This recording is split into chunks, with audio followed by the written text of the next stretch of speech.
সোনাক্ষী সিং আর ভূতে ভয় কখনো ভাবা যায়, কিন্তু বাস্তব বলিউড সিনেমার চেয়েও অবিশ্বাস্য।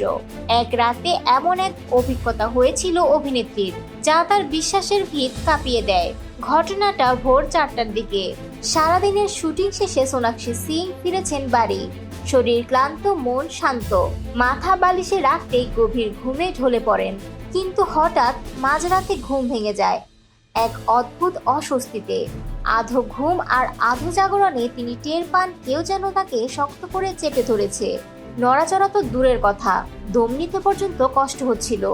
চোখ খুলে দেখার সাহসটুকুও যেন কোথায় হারিয়ে গেছে। পুরো শরীর ঘামে ভিজে একাকার।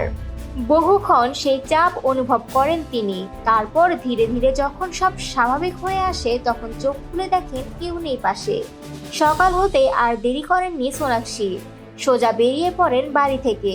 দিনটা কাটে শুটিং ফ্লোরে, কিন্তু রাতে যখন আবার ফিরলেন, তখনই বাড়ির দরজা খুলে চেঁচিয়ে বলেন, যদি কেউ থাকো তাহলে চলে যাও।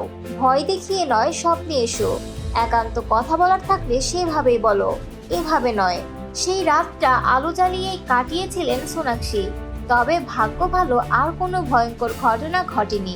সম্প্রতি এক সাক্ষাৎকারে এই ভয়াবহ অভিজ্ঞতার কথাই ভাগ করে নিয়েছেন বলিউডের এই সাহসী অভিনেত্রী। আর শুনে নেটিজেনদের কেবল একটাই প্রশ্ন, এই অভিজ্ঞতা কি স্লিপ প্যারালাইসিস, নাকি সত্যিই কোনো অশরীরীর স্পর্শ?